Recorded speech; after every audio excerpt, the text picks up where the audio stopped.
ಹಸಿಗುಳಿ ಜಂಕ್ಷನ್ನಲ್ಲಿ ಅಪಘಾತಗಳು ಹೆಚ್ಚುತ್ತಿದೆ. ಹಂಸ್ ಬೇಡಿಕೆಯ ಬಗ್ಗೆ ಕಾನೂನು ಮಾತನಾಡುವ ಅಧಿಕಾರಿಗಳು ತೊಕ್ಕೊಟ್ಟಿನಿಂದ ಮುಡಿಪುವರೆಗೆ ಇರುವ ಹಂಸ್ಗಳನ್ನು ತೆಗೆಯಲಿ, ಇಲ್ಲವೇ ನಮ್ಮ ಬೇಡಿಕೆ ಈಡೇರಿಸಲಿ ಎಂದು ಸಾಮಾಜಿಕ ಕಾರ್ಯಕರ್ತ ಅರುಣ್ ಡಿಸೋಸ ಅವರು ಆಗ್ರಹಿಸಿದರು.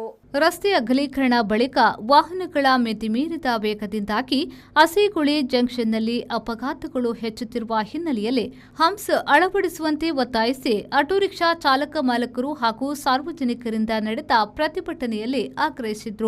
ಕಳೆದೊಂದು ತಿಂಗಳಿಂದ ಮೋರಿ ಕಾಮಗಾರಿ ಅರ್ಧದಲ್ಲೇ ನಿಲ್ಲಿಸಲಾಗಿದೆ.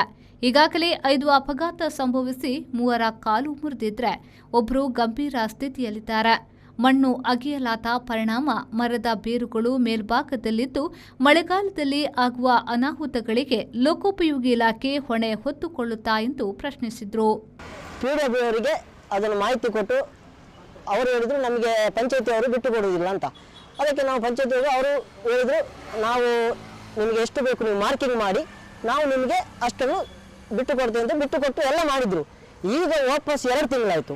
ನೋಡಿ, ಒಂದು ಏನಂದರೆ ನನಗೆ ಬಂದ ಮಾಹಿತಿ ಪ್ರಕಾರ ಒಂದು PWD ದವರು ಕೆಲಸ ಸ್ಟಾರ್ಟ್ ಮಾಡುವಾಗ ಎಷ್ಟು ಕಿಲೋಮೀಟರ್ ರೋಡ್ ಆಗಿದೆ ಅಷ್ಟು ಇದ್ದು ಅವರು ಒಂದು ನಾಮಫಲಕ ಹಾಕಲಿಕ್ಕೆ ಉಂಟು. ಏನಂದರೆ 1 ಕಿಲೋಮೀಟರ್ ಎಷ್ಟು ಮೀಟರ್ ನಾವು ರೋಡ್ ಮಾಡ್ತಾ ಇದ್ದೇವೆ, ಅದು ಇಷ್ಟು ಡೇಟಿಗೆ ನಾವು ಸ್ಟಾರ್ಟ್ ಮಾಡ್ತೇವೆ, ಆಮೇಲೆ ಅದನ್ನು ಎಷ್ಟು ತಿಂಗಳಿಗೆ ನಾವು ಬಿಟ್ಟು ಕೊಡಬೇಕು ಆ ರೋಡನ್ನು ಮಾಡಿ. ರೋಡ್ ಅಂತಲ್ಲ, ಈ ಚರಂಡಿ ಆಗಲಿ ಅಲ್ಲಿ ಬಸ್ ಸ್ಟ್ಯಾಂಡ್ ಆಗಲಿ ಆಮೇಲೆ ಇದ್ದ ಮರವನ್ನು ಆಮೇಲೆ ತೆಗೆಯುವುದಾ ಇಲ್ವಾ, ಅದು ಹೇಗೆ ಮಳೆಗಾಲದಲ್ಲಿ ಏನು ಬಿದ್ದು ಯಾರಿಗಾದ್ರು ಸಮಸ್ಯೆ ಆಗುತ್ತಾ ನೋಡಿಕೊಂಡು ಎಲ್ಲ ಕಾಮಗಾರಿ ಮಾಡಬೇಕು. ಕರೆಂಟ್ದಾಗಲಿ ಆಮೇಲೆ ಆಟೋ ಸ್ಟ್ಯಾಂಡ್ ಇದೆ ಇಲ್ಲಿ ಅವರಿಗೊಂದು ವ್ಯವಸ್ಥೆ ಮಾಡಿ ಕೊಡಬೇಕಂತ ಅದನ್ನು ಹೇಳಿದರೆ ಅದನ್ನು ಅವರು ಲಿಸ್ಟಲ್ಲಿ ಹೇಳಿ ಮಾಡಬೇಕಿತ್ತು. ಅದು ನಾಮಫಲಕ ಅವರಂತ ಹಾಕಿಲ್ಲ. ಅದು ನಾವು ಇವರ ಹಿಂದೊಂದಿದೆ. ಮೊನ್ನೆ ಒಂದು ಉದಾಹರಣೆ ಆ ಕಡೆ ಈಗ ಒಂದನ್ನು ವಿಡಿಯೋ ಮಾಡಿದ್ರಿ, ಅಲ್ಲಿ ಇಬ್ರು ಬಿದ್ದರೆ ಅಂತ ನನಗೆ ಹೇಳಿದ್ರು ಇಲ್ಲಿ ಬರುವಾಗ ಹಸಿಗುಳಿ. ನಾನು ಇನ್ನೊಂದಕ್ಕೆ ಫೋನ್ ಮಾಡಿದೆ, ಯಾರಿಗೆ ಇಂಜಿನಿಯರ್ ಅವರಿಗೆ. ಅವರು ಹೇಳಿದ್ರು ಅದು ನಮ್ದಲ್ಲ ಅಂತ. ಹಿರಿಯರಾದ ರಮೇಶ್ ಪಟ್ಟೋರಿ ಕೆಳಗಿನ ಮನೆಯವರು ಮಾತನಾಡಿ, ಹಸಿಗುಳಿಯಲ್ಲಿ ರಸ್ತೆ ಸುಂದರವಾಗಿ ನಿರ್ಮಾಣಗೊಂಡಿದೆ, ಆದರೆ ಸಾರ್ವಜನಿಕರಿಗೆ ಸುರಕ್ಷತಾ ವ್ಯವಸ್ಥೆ ಕಲ್ಪಿಸದ ಕಾರಣ ಅಪಘಾತ ವಲಯವಾಗಿ ಮಾರ್ಪಟ್ಟಿದೆ. ಕಾಮಗಾರಿಯ ಸಂದರ್ಭ ತೆರವುಗೊಳಿಸಲಾದ ಆಟೋ ಮತ್ತು ಟೆಂಪೋ ಪಾರ್ಕ್ ಬಸ್ ತಂಗುದಾಣವು ನಿರ್ಮಾಣಗೊಂಡಿಲ್ಲ. ಇದಕ್ಕೆ ಇಂಜಿನಿಯರ್ಗಳು ಸೂಕ್ತ ಯೋಜನೆ ರೂಪಿಸದಿರುವುದು ಕಾರಣ ಎಂದು ಅಸಮಾಧಾನ ವ್ಯಕ್ತಪಡಿಸಿದರು.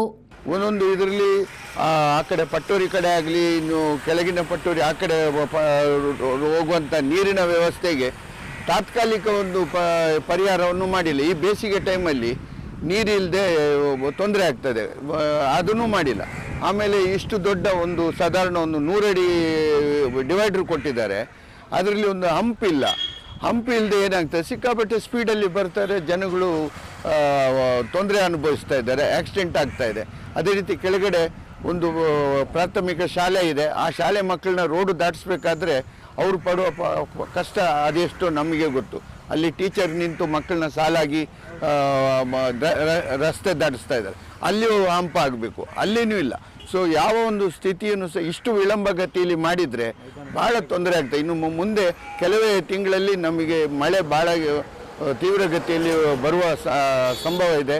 ಈ ಸಂದರ್ಭದಲ್ಲಿ ಮುಖಂಡರಾದ Sudhakar B Asegoli, Ronald D'Souza, Srikanth Asegoli, Glen D'Souza, Shankar Asegoli, Harish Das, Kunjirama, Steven, Vishwanath Poojari, Rohidas ಮತ್ತಿತರರು ಉಪಸ್ಥಿತರಿದ್ದರು. ವಿದ್ಯಾಧರ್ ಶೆಟ್ಟಿ, ವಿ4 ನ್ಯೂಸ್, ಉಳ್ಳಾಲ.